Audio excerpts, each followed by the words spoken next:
सो hi everyone, आज हम micro का रिवीजन करते हैं। सबसे पहला चैप्टर है इकोनॉमिक्स एंड इकोनॉमी। इकोनॉमिक्स क्या होता है कि भाई जब जितने भी रिसोर्सेज हैं वो आपके स्कैर्स होते हैं, कम होते हैं, और वॉन्ट्स क्या होती हैं, अनलिमिटेड होती हैं। हमें कुछ ऐसा करना है कि लिमिटेड रिसोर्सेज से और अनलिमिटेड वॉन्ट्स को सेटिस्फाई करना है। मैं एग्जांपल से समझाती हूँ। फॉर एग्जांपल, अगर आपके पास 10 रुपये हैं, आपको पेन पेंसिल ये सब परचेज करना है, तो आपको मैनेज करना है उस 10 रुपये में। 10 रुपये क्या हो गए, रिसोर्सेज स्कैर्स हो गए, और इतनी चीज़ें खरीदनी है वो क्या हो गई, आपकी अनलिमिटेड वॉन्ट्स हो गई। तो आपको मैनेज करना है, और ये सब कौन सिखाता है आपको? इकोनॉमिक्स सिखाता है। दो टाइप की होती है, micro economics and macro economics. और ये भी बता देती हूँ कि किसने डिवाइड किया था, रेगुलर फ्रिश ने। माइक्रो इकोनॉमिक्स वो होती है कि जब आप किसी इंडिविजुअल की स्टडी करते हो, और मैक्रो वो होती है जब आप पूरी होल इकोनॉमी की स्टडी करते हो। मतलब फॉर एग्जांपल, बहुत अच्छे से समझाती हूँ। एक पर्सन है कि उसको जॉब क्यों नहीं मिली, तो मैं एक ही पर्सन की बात कर रही हूँ ना, तो वो माइक्रो लेवल पे आ जाएगा। माइक्रो का मतलब स्मॉल होता है, ठीक है। और अगर इंडिया में यार इतने बच्चों को जॉब क्यों नहीं मिल रही, तो वो किस में आ जाएगा, मैक्रो में। मतलब मैं पूरी इकोनॉमी की बात कर रही हूँ, ठीक है। उसके बाद कहता है इसको माइक्रो इकोनॉमिक्स का दूसरा नाम प्राइस थ्योरी है, मैक्रो इकोनॉमिक्स का नाम दूसरा इनकम एंड एम्प्लॉयमेंट थ्योरी है। जितने भी माइक्रो इकोनॉमिक्स के चैप्टर पढ़ोगे सब प्राइस से रिलेटेड है, और इसमें जितने भी चैप्टर पढ़ोगे इनकम एंड एम्प्लॉयमेंट से रिलेटेड है। तो इसका दूसरा नाम क्या है, इनकम एंड एम्प्लॉयमेंट थ्योरी। उसके बाद जब भी आप माइक्रो इकोनॉमिक्स की स्टडी करते हो, when study micro economics, variable of macro constant. जब भी आप माइक्रो की स्टडी करोगे, मैक्रो के वेरिएबल्स को कांस्टेंट रख दोगे। और जब भी आप मैक्रो की स्टडी करोगे तो माइक्रो के वेरिएबल्स को क्या कर दोगे, कांस्टेंट रख दोगे। उसके बाद आता है normative economics and positive economics. Normative economics हमेशा ये बताता है कि व्हाट ऑट टू बी, क्या होना चाहिए। और पॉजिटिव इकोनॉमिक्स ये कहता है कि deals with the present and past future issues, कि भाई क्या चल रहा है और क्या चल रहा था, इन इसके हिसाब से फ्यूचर में क्या होगा। मतलब चाहिए तो पता नहीं क्या क्या होना चाहिए, ठीक है।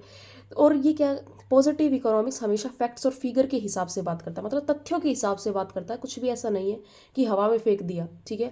और नॉर्मेटिव इकोनॉमिक्स हमेशा अपनी पर्सनल जजमेंट के हिसाब से बात करता है, मतलब पर्सनली जज करता है कि ऐसा होना चाहिए, अपना ओपिनियन देता है, ठीक है। मतलब जैसे ओल्ड एज पेंशन जो है वो बंद हो जानी चाहिए, ठीक है। तो ये क्या हो जाएगा, नॉर्मेटिव इकोनॉमिक्स। और पॉजिटिव इकोनॉमिक्स में वैल्यू जजमेंट को इन्वॉल्व नहीं करता, मतलब अपने ओपिनियन को नहीं, हम फैक्ट्स के हिसाब से बात करते हैं। जैसे चाइना की पॉपुलेशन जो है वो कम है, किससे, इंडिया से। उसके बाद simple economy and complex economy को देखिएगा। सिंपल इकोनॉमी वो होती है जिसमें जहाँ इनकम काफ़ी लो होती है। कॉम्प्लेक्स इकोनॉमी जहाँ लोगों की इनकम जो है वो काफ़ी हाई होती है। इनकम जितनी होगी उसी के अकॉर्डिंग भाई होता है, वॉन्ट्स जो होती हैं, इच्छा होती है, तो ज़्यादा बड़ी ही नहीं होती, उनको पता है भाई इनकम कम है। और यहाँ पे क्या होता है, वॉन्ट्स आर इनॉमरस, मतलब काफ़ी बड़ी होती है, भाई उनकी इनकम हाई है। अब आपकी वॉन्ट्स ज़्यादा भी नहीं है तो आपको ज़्यादा लोगों पर डिपेंड रहने की ज़रूरत नहीं है ना, म्यूचुअल इंटरडिपेंडेंस लिमिटेड है। वहाँ पर आपके वॉन्ट्स बहुत ज़्यादा हैं तो ज़्यादा लोगों पे डिपेंड रहने की ज़रूरत है, किसी से कोई फैसिलिटी नहीं, ये सब, ठीक है। उसके बाद आता है इकोनॉमी। इकोनॉमी ऐसा सिस्टम होता है जहाँ पर आप अपने जीने के लिए कमाते हो। Economy is a system where people earn for their livelihood, मतलब सारी इकोनॉमिक एक्टिविटीज़ करते हैं, मतलब जिसमें बदले में पैसा मिलता है। अब देखो, क्लासिफिकेशन ऑफ इकोनॉमीज़ कि अगर आपको ऐसा क्वेश्चन आ जाता है कि टाइप ऑफ इकोनॉमीज, तो आपके 3 टाइप की होती है, central planned economy, free economy, mixed economy. जितने भी वर्ल्ड में देश हैं उनमें कोई ना कोई इन तीनों में से ज़रूर मिलता है। तो सेंट्रली प्लान्ड इकोनॉमी वो होती है जो economic activity control by government, सब कुछ गवर्नमेंट के अंडर में होता है। फ्री इकोनॉमी वो होता है economic activity control by the market force, मतलब जहाँ डिमांड और सप्लाई जहाँ कट करते हैं ना, वहीं वो हम डिसाइड करते हैं, मतलब वहाँ पे प्राइस वगैरह डिसाइड होगा, बीच में गवर्नमेंट का कोई लेना देना नहीं है। मिक्स्ड इकोनॉमी वो होता है जहाँ पे दोनों होते हैं, मतलब कहीं कुछ सेक्टर्स में गवर्नमेंट का लेना देना होता है, कुछ में आपका मार्केट फोर्स का होता है, ठीक है। उसके बाद कहता है यहाँ पे आपका सोशल वेलफेयर होता है, मतलब हमेशा गवर्नमेंट ये सोचती है कि मैं ऐसा डिसीजन लूँ कि जिससे जनता की भलाई हो जाए। यहाँ पे जनता की भलाई का लेना देना नहीं है, यहाँ पे प्रॉफिट मैक्सिमाइजेशन होना चाहिए। यहाँ पे कुछ सेक्टर्स में जो है हम प्रॉफिट मैक्सिमम देखते हैं, और कहीं पे ये देखते हैं कि भाई जनता की भलाई भी होनी ज़रूरी है। उसके बाद जितने भी रिसोर्सेज होते हैं यहाँ पे गवर्नमेंट कंट्रोल करती है, जितने भी रिसोर्सेज होते हैं वो पीपल कंट्रोल करते हैं, गवर्नमेंट का लेना देना नहीं है। यहाँ पे बोथ है, मतलब कुछ में आपका लोग संभाल लेते हैं, कुछ में गवर्नमेंट संभाल लेती है। फॉर एग्जांपल, कोई भी गवर्नमेंट स्कूल है, वहाँ पे सारे रिसोर्सेज किसके हैं, गवर्नमेंट के हैं, ठीक है।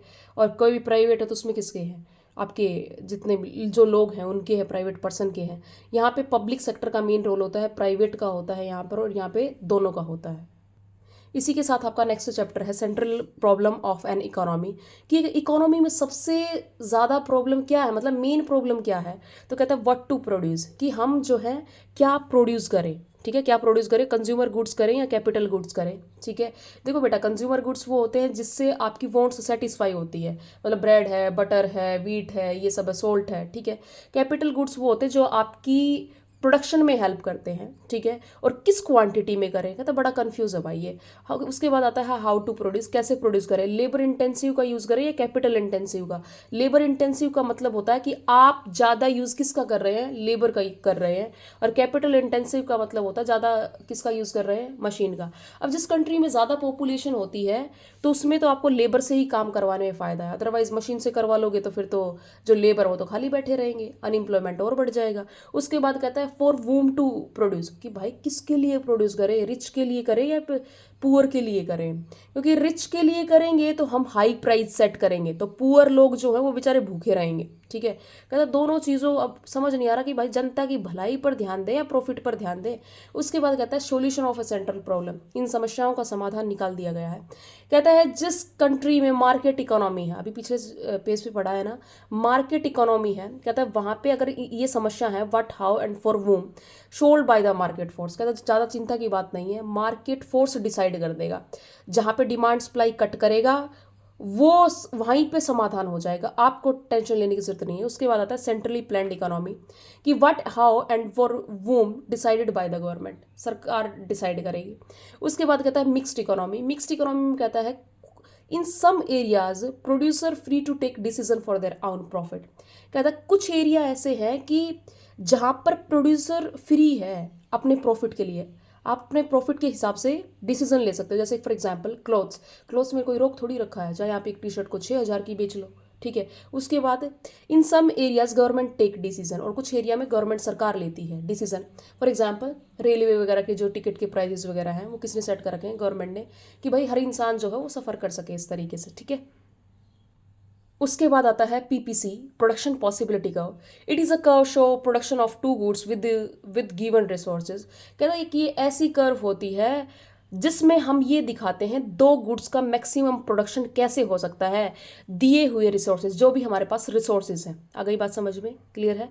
अब देखो फॉर एग्जांपल एक फील्ड है आपके पास, तो मैं ये बता सकती हूँ कि भाई इसमें वीट इतना उग सकता है ज़्यादा से ज़्यादा, और राइस इतना उग सकता है।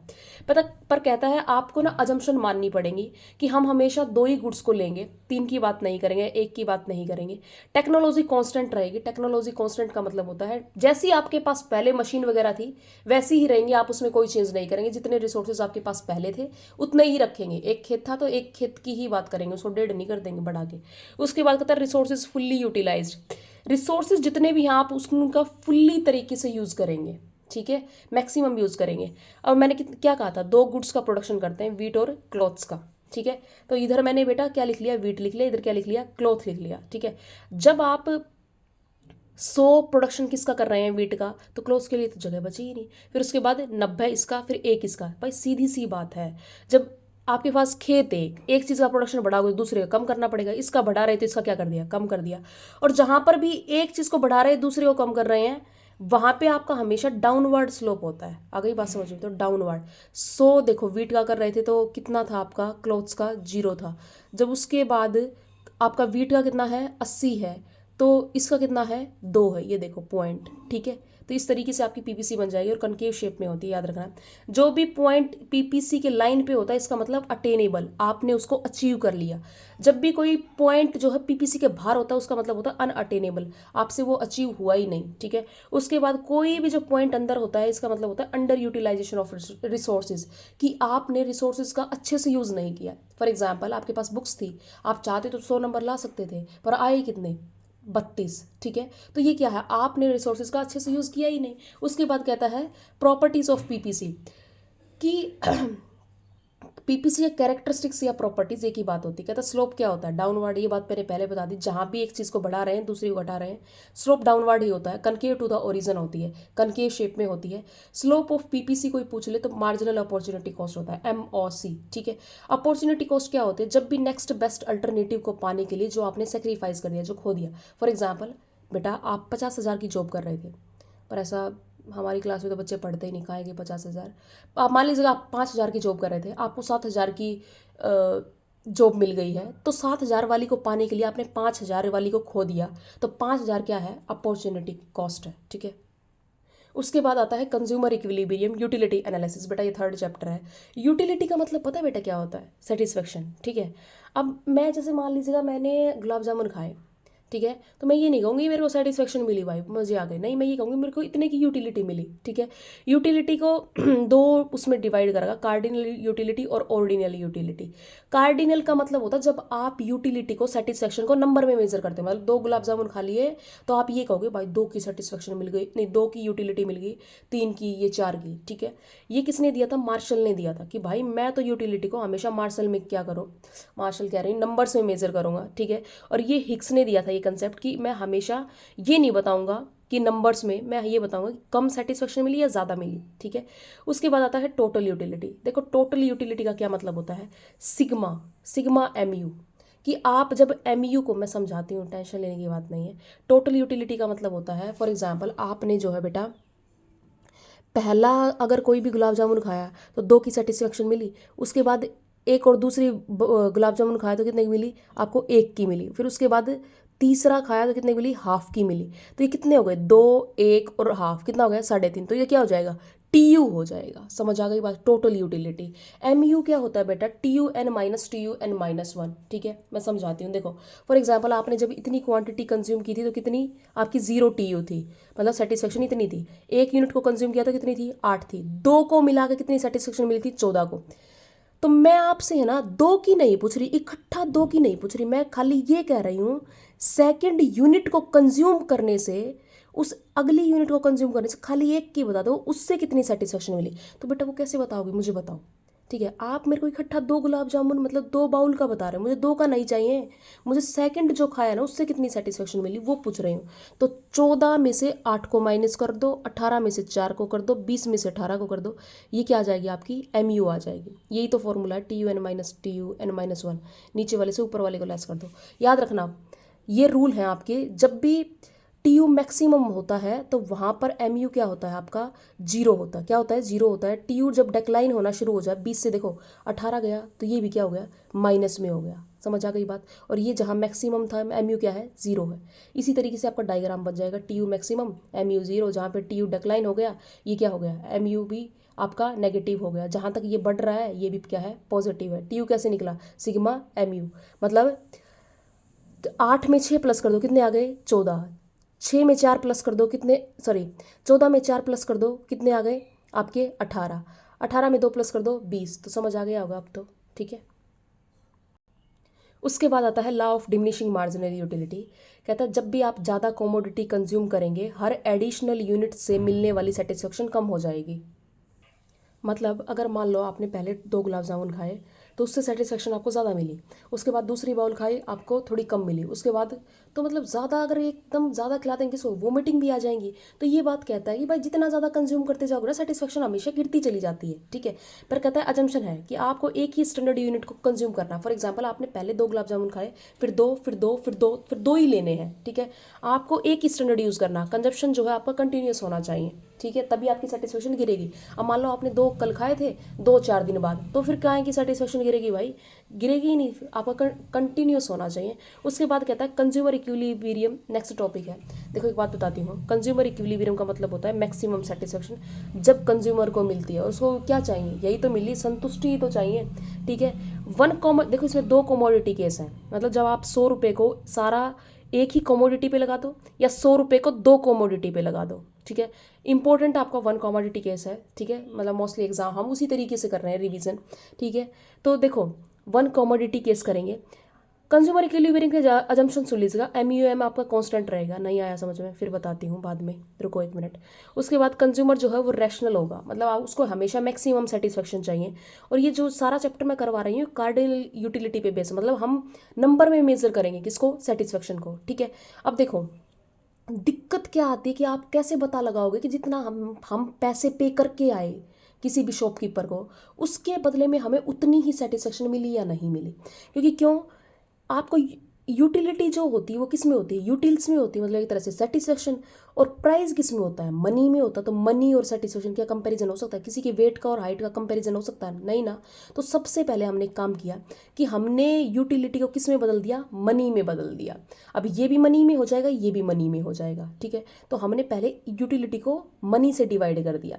जब भी आप डिवाइड करोगे तो हमेशा एक से ही डिवाइड करोगे, मतलब एक ही नंबर से, चाहे वो 2 से या 4 से या 1 से, वो आपका कांस्टेंट रहना चाहिए, ठीक है। तो इसलिए कहा था मैंने MUM हमेशा कांस्टेंट होता है। देखो जब भी आपने पहला गुलाब जामुन की जब बाउल खाई थी तो आपको ज़्यादा सेटिस्फेक्शन मिली थी, उसके बाद कम, फिर उसके बाद कम, और उसके बाद कम, ऐसे घटती चली जाती है, क्योंकि आप ज़्यादा खिलाओगे किसी को वॉमिटिंग भी आ जाएगी भाई, ठीक है। तो सबसे पहले अब इसका और इसका तो कंपैरिजन हो नहीं सकता, MUX का और PX का। ये मनी में है, ये किस में है, आपका यूटिल्स में है। तो सबसे पहले MUX को किस में कन्वर्ट कर दिया, MUM में। तो हमेशा मैंने 1 से डिवाइड किया है, तो कितना आ गया, वही आ गया, 20, 18, 16, ये वो। अब ये दोनों मनी में हो गए, इनका कंपैरिजन हो सकता है। तो इक्विलिब्रियम कहाँ होता है, जब दोनों इक्वल होते हैं, क्लियर है, ठीक है। मतलब जब आप 10 पे करके आए थे, 10 की ही सेटिस्फेक्शन मिल गई आपको, क्लियर है। वहीं पे आपका कंज्यूमर इक्विलिब्रियम होता है। ये इस सिचुएशन में कंज्यूमर हमेशा रहना चाहता है। तो ये देखिएगा P आपका कांस्टेंट है 10 10 10, ये 20, मतलब ये जो MUX है ये 20 से स्टार्ट हुआ और ऐसे डिक्लाइन हो गया, क्लियर है। ये इसको कंज्यूमर सरप्लस कहते हैं, जब आपने पे कम किया और आपको क्या हो गया, आपने सेटिस्फेक्शन आपको ज़्यादा मिली। पर ये सिचुएशन हमें नहीं चाहिए, ये चाहिए। ये भी बता देती क्यों नहीं चाहिए।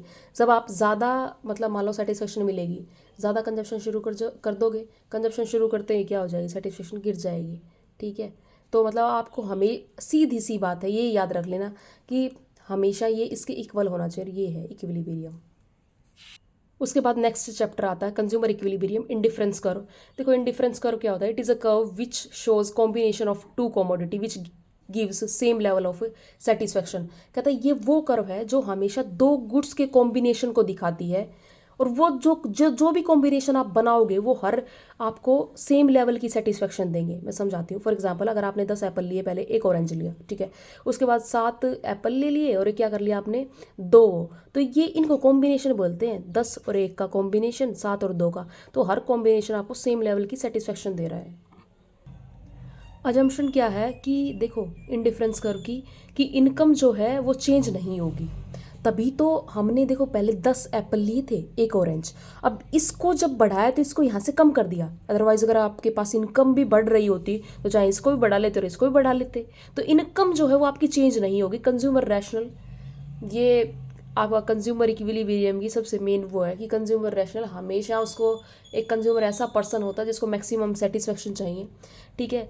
जितने ज़्यादा गुड्स होंगे उतनी ज़्यादा आपको क्या मिलेगी, सेटिस्फेक्शन मिलेगी। इसी को कहते हैं मोनोटोनिक प्रेफरेंस। मैं समझाती हूँ। फॉर एग्जांपल दो आपके शॉपकीपर है, एक आपको 100 रुपये में एक एप्पल दे रहा है, एक 100 रुपये में आपको 8 एप्पल दे रहा है। मैं ये कह रही हूँ कि भाई ये 100 रुपये में एक वाला ले लियो, बहुत टेस्टी है, मतलब तुम 8 की तरफ भागोगे। मतलब ये इंसान का है कि जब ज़्यादा गुड्स मिल रही है ना, इट मीन्स उसको ज़्यादा सेटिस्फेक्शन मिल रही है, ठीक है। उसके बाद देखिएगा इंडिफरेंस कर्व जो होती है ना बेटा, हमेशा कन्वेक्स में होती है और PPC किस में होती है, कनकेव में। देखो जब आपने 10 एप्पल लिए थे तो आपने कितने लिए थे, ऑरेंज। यहाँ पे ऑरेंज लिख लेना, ठीक है, वाई एक्सिस पर। यहाँ किसको, एप्पल को लिख लेना। 10 एप्पल लिए थे तो कितने लिए थे, ऑरेंज 1, 7, ये कितने हैं फिर 2, फिर यहाँ से 5, फिर ये कितना है 3। हर कॉम्बिनेशन आपको सेम सेटिस्फेक्शन दे रहा है, क्लियर है, इस बात को याद रखना। कन्वेक्स फॉर्म में होगी। उसके बाद आता है प्रॉपर्टीज़। ये बहुत one of the most important topic, ठीक है। आप किसी भी स्कूल में पढ़ रहे हैं, ये आपको एग्जाम में शायद मिलेगा, ठीक है। ये देखो IC जो होता है वो स्लोप जो है वो डाउनवर्ड होता है। IC जो है हमेशा कन्वेक्स टू द ओरिजिन होता है।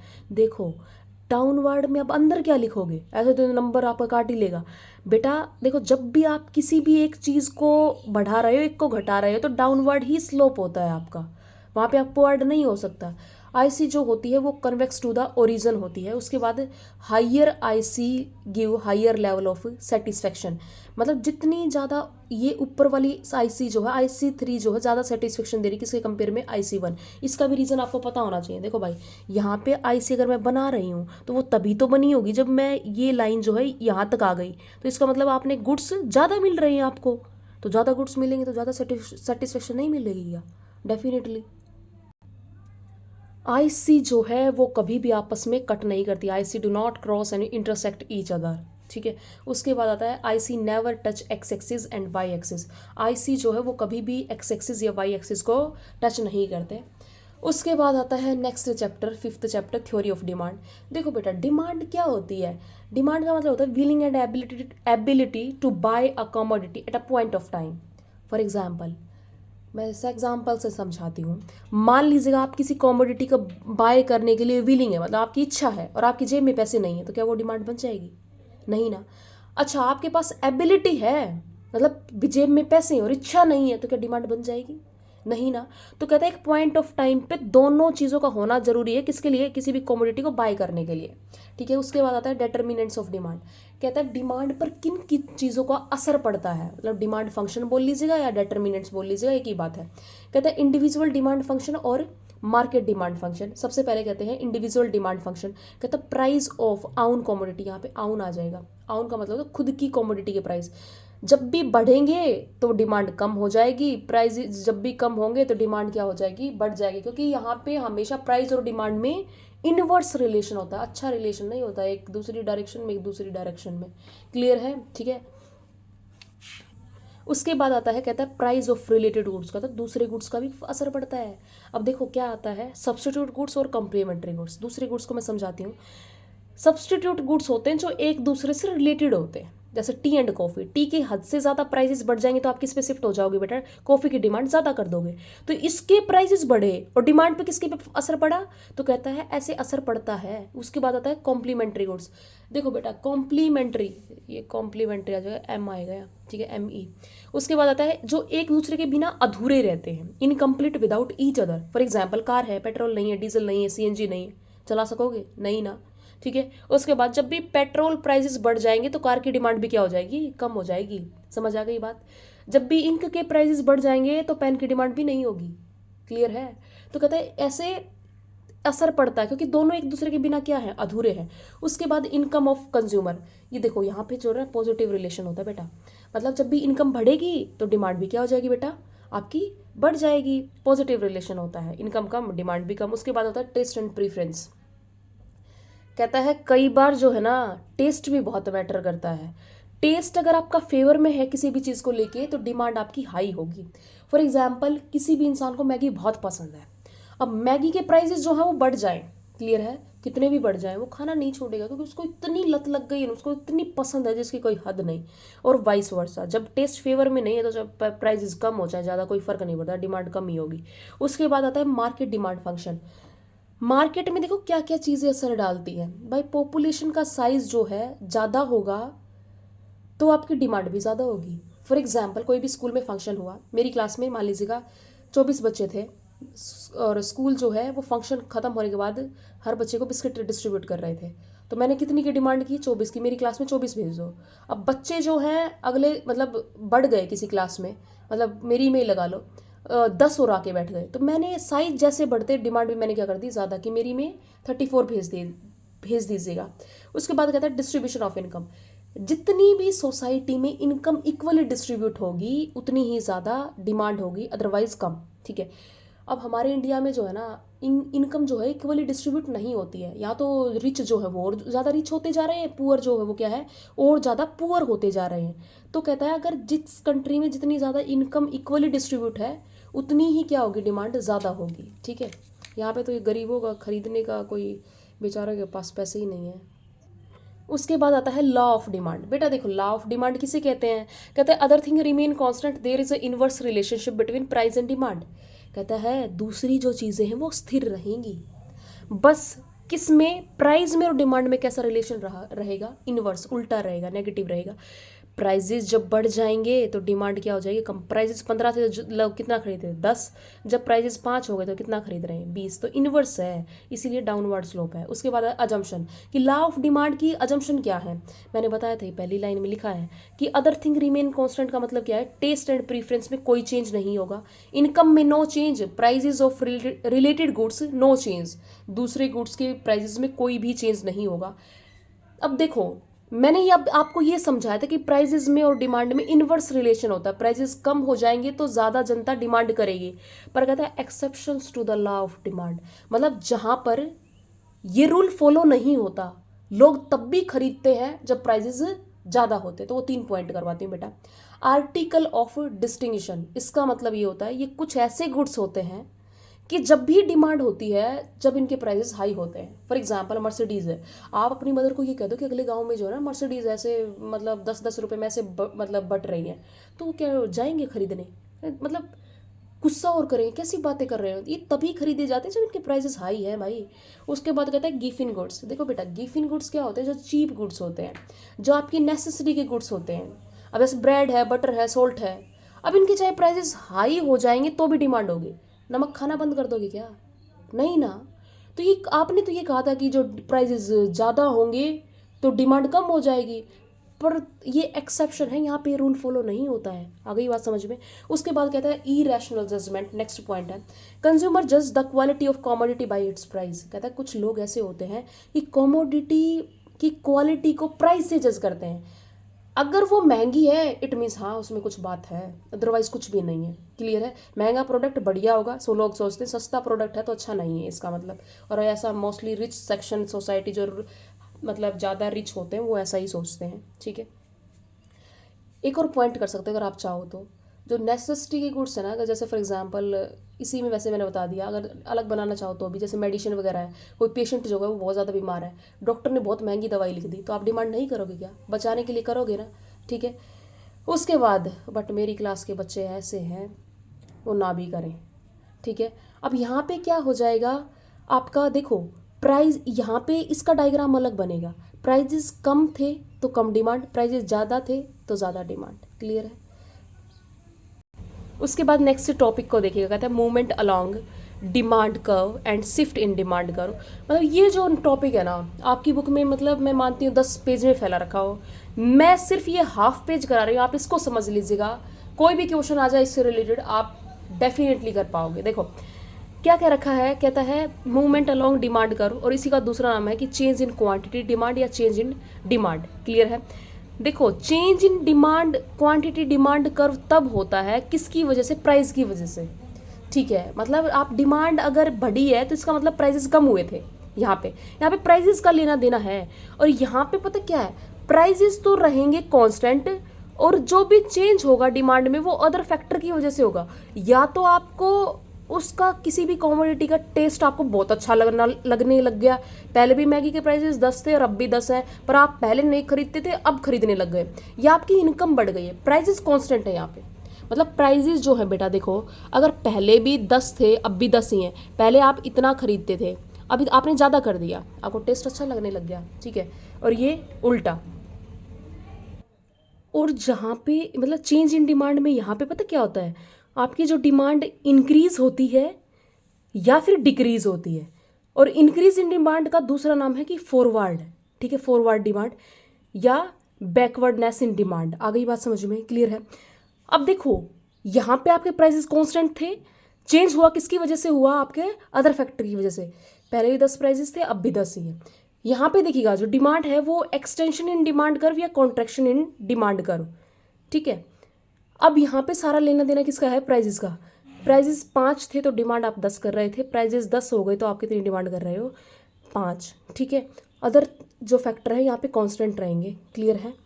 उसके बाद देखो जब ये सेम ऐसे ही ये आपके जो हैं, आपके जो प्राइजेस पहले 5 थे तो आप इतनी कर रहे थे, प्राइजेस ज़्यादा हो गए तो कितनी कर रहे, कम करने लग गए। कई बच्चे ये एरो का निशान गलत लगा देते हैं, ये देखो पहले से कम हुई तो कॉन्ट्रैक्शन, और ये ज़्यादा हो गई तो क्या है आपका, एक्सटेंशन। अब क्वेश्चन अगर मान लीजिएगा ये आ जाए, कॉन्ट्रैक्शन इन डिमांड करो और डिक्रीज इन डिमांड करो में डिफरेंस बता दीजिएगा, तो आपको बेटा ये पता होना चाहिए ना कि ये कॉन्ट्रैक्शन डिमांड कर्व किस में आया था, आपका चेंज इन क्वांटिटी डिमांड में आया था, और यहाँ पे सारा लेना देना किसका है, प्राइजेस का, ठीक है। तो क्या नहीं कर सकते, कर सकते हो ना, ठीक है। और डिक्रीज इन डिमांड करो में क्या होता है, यहाँ पे हमेशा शिफ्ट होगी, मतलब या तो बैकवर्ड या आपका फॉरवर्ड। और ये किस में आया था, आपका अदर जो फैक्टर है वो कांस्टेंट रहेंगे और प्राइजेस क्या रहेंगे आपके, सॉरी अदर फैक्टर की वजह से चेंज होगा, प्राइजेस क्या हो जाएंगे आपके, कांस्टेंट रहेंगे, ठीक है, याद रहेगा ना। इसके बाद है प्राइस इलास्टिसिटी ऑफ डिमांड। देखो बेटा, इलास्टिसिटी का मतलब होता है चेंज, कहता है change in demand due to change in price, ठीक है। पिछले चैप्टर ने सिर्फ इतना बताया है कि प्राइजेस बढ़ने से डिमांड में, प्राइजेस बढ़ने से डिमांड कम हो जाएगी, पर ये बता रहा है ये वाला चैप्टर कि प्राइजेस इतने बढ़ने से इतना चेंज हो जाएगा किसमें, डिमांड में। So change in demand due to change in price, ठीक है। Methods of measuring price elasticity of demand, कि आप कैसे मेजर कर सकते हैं इस बात को। तो दो मेथड दे रखे हैं, टोटल एक्सपेंडिचर मेथड और percentage change method. So one of the most important है ये, ठीक है, आप इसको कर लीजिएगा, no need to do that, इतना ज़्यादा वो इंपॉर्टेंट नहीं है, हम वो एग्जाम के पॉइंट ऑफ व्यू से कर रहे हैं। परसेंटेज चेंज मेथड जो है आपका, देखो आगे माइनस का साइन इसलिए आया है बेटा क्योंकि यहाँ पे क्या प्राइजेज में और डिमांड में कैसा रिलेशन होता है, नेगेटिव होता है। सो देखो ये पी का मतलब होता है पहले वाले प्राइजेस, और ये क्या है, पहले वाली क्वांटिटी डिमांड, ठीक है। और चेंज, ट्राइंगल का मतलब है चेंज, यहाँ पे भी चेंज, तो मतलब कितना चेंज हुआ है, ठीक है। और प्राइजेस में कितना चेंज हुआ, ये फॉर्मूले को याद रखना, क्वेश्चन आ जाता है इस फॉर्मूले को पुट करके आप कर दीजिएगा, ठीक है। मतलब फॉर एग्जाम्पल भाई सीधी सी बात है, पहले प्राइजेस 10 थे अब 12 हो गए, तो सिर्फ आपको चेंज को दिखाना, चेंज कितने का हुआ, सिर्फ 2 का हुआ, कभी 12 लिख दो, इतना तो कर दोगे ना। उसके बाद degree of elasticity of demand, देखो 5 डिग्रियां हैं, ईडी इक्वल टू 1 जब यूनिटरी इलास्टिक, ठीक है, मतलब दोनों में सेम चेंज होगा। 10 से 5, देखो 10 थे तो 5 डिमांड थी, 5 से 10, ये अंदर वाले एरिया सारे सेम है, इसीलिए इसको रेक्टेंगुलर हाइपरबोला भी कहते हैं, देखा, मतलब इक्वल का निशान, दोनों में इक्वल चेंज होगा, ये प्राइसेस में और डिमांड में। इलास्टिसिटी ऑफ डिमांड मतलब डिमांड में ज़्यादा चेंज है किसके कंपैरिजन में, प्राइस के कंपैरिजन में। देखो प्राइसेस में थोड़ा सा चेंज हुआ ना, और डिमांड में क्या है आपका ज़्यादा चेंज है। उसके बाद ईडी देखो लेस देन 1, तो मतलब प्राइजेज में ज़्यादा चेंज डिमांड में कम, तो प्राइजेज में ज़्यादा चेंज और डिमांड में कम, ठीक है। उसके बाद आता है ईडी इक्वल टू 0, मतलब प्राइजेज बढ़ रहे हैं घट रहे हैं, पर क्या चक्कर है, आपकी जो डिमांड है वो बिल्कुल कांस्टेंट है, 0, उसमें कोई चेंज ही नहीं है, ठीक है। ED equal to infinity, ED का क्या मतलब, इलास्टिसिटी ऑफ डिमांड, डिमांड में चेंज होगा कितना, इन्फिनिटी। प्राइस कांस्टेंट है फिर भी डिमांड जो है क्या हो रही है, बढ़ती जा रही है, क्लियर है। उसके बाद आता है factor affecting price elasticity of demand, कि कौन कौन से ऐसे फैक्टर हैं जो डिमांड पर अफेक्ट डालते हैं। तो बेटा देखो, नेचर ऑफ कॉमोडिटी, कॉमोडिटी का नेचर हमेशा असर डालता है, कि अगर आपके लग्जरी गुड्स हैं, तो लग्जरी गुड्स का क्या मतलब, एसी है, लैपटॉप है, बहुत महंगे महंगे, अगर इनके प्राइसेस बढ़ जाएंगे तो डिमांड क्या हो जाएगी, इलास्टिक, मतलब डिमांड भी आपकी चेंज हो जाएगी, आप क्या कहोगे कि भाई बाद में ले लेंगे, ठीक है। नेसेसरी गुड्स मतलब जो सोल्ट है, वीट है, ये इनके, अब इसमें क्या हो जाएगी, इन इलास्टिक डिमांड, मतलब इन इलास्टिक का मतलब नो चेंज, सोल्ट के प्राइसेस बढ़ जाएंगे, नहीं खरीदोगे क्या, खरीदोगे ना। उसके बाद शॉर्ट पीरियड, जितना ज़्यादा कम समय है उसमें आपकी डिमांड चेंज नहीं होती, क्योंकि आपके पास समय ही बहुत कम है, भाई लेना ही पड़ेगा। लॉन्ग पीरियड आपका इलास्टिक डिमांड, मतलब आप बाद में खरीद सकते हो, तो क्या हो जाएगी, अगर प्राइसेस अब हाई हो गए तो डिमांड क्या हो जाएगी, इलास्टिक, चेंज हो जाएगी। उसके बाद आता है इनकम लेवल हाई, भाई इनकम जिनकी बहुत ही ज़्यादा है उनके प्राइसेस चाहे कम हो ज़्यादा हो उनको कोई फ़र्क नहीं पड़ता, तो इन इलास्टिक डिमांड, तो मतलब डिमांड में वो चेंज नहीं करते। लो इनकम, जिनकी भाई इनकम ही बहुत ही कम है, ठीक है, तो अगर प्राइजेस हाई हो जाएंगे तो वो डिमांड को क्या कर देंगे, अपनी को चेंज कर देंगे, क्लियर है। उसके बाद है पोस्टपोनमेंट ऑफ यूजेस, अगर आप किसी चीज़ को पोस्टपोन कर सकते हो, पोस्टपोन का क्या मतलब होता है, आगे जिसको शिफ्ट कर सकते हो, अब पोस्टपोन कर सकते हो तो इलास्टिक डिमांड हो जाएगी, ठीक है। मतलब फॉर एग्जांपल आपको ये पता लग गया कि भाई दिवाली पे जो है लैपटॉप के प्राइजेस बहुत ज़्यादा कम हो जाएंगे, अब प्राइजेस हाई थे तो आपने डिमांड को क्या कर दिया, चेंज कर दिया, इलास्टिक डिमांड हो जाएगी। पोस्टपोन कर सकते हो आप, बाद में ले लोगे, अगर नहीं कर सकते तो क्या हो जाएगी, इन इलास्टिक हो जाएगी। हैबिट ऑफ अ कंज्यूमर, अगर किसी इंसान को लत है किसी चीज़ की, हैबिचुअल है, तो चाहे प्राइसेस कम हो जाए चाहे ज़्यादा हो जाए वो डिमांड करेगा, इन इलास्टिक डिमांड, डिमांड को चेंज नहीं करेगा। और नॉट हैबिचुअल, अगर लत ही नहीं है, ठीक है, प्राइसेस हाई हो जाएंगे तो वो क्या कर देगा, डिमांड को कम कर देगा, इलास्टिक डिमांड। आप इतना कीजिएगा, ये पार्ट 1 है, होपफुली मैं पार्ट 2 भी बनाऊँ, क्योंकि ये सीरियसली इसमें बहुत समय लगता है, ठीक है, आप तब तक इतना कीजिएगा। और if you have any doubt you can ask me through the comment section, और अच्छे से कीजिएगा, ठीक है। Thank you so much. और अगर नहीं भी सेकंड पार्ट बन पाता है वीडियो का, सो हर चैप्टर की शायद इंडिविजुअल वीडियो मैंने डाल रखी है, जैसे रिवेन्यू है, थ्योरी ऑफ सप्लाई है, कुछ टॉपिक्स की डाल रखी है, आप वो देख सकते हो, पर मैं कोशिश करूँगी बनाने का, ठीक है। Thank you so much everyone. और अगर कोई भी डाउट रहता है you can ask me. Thank you.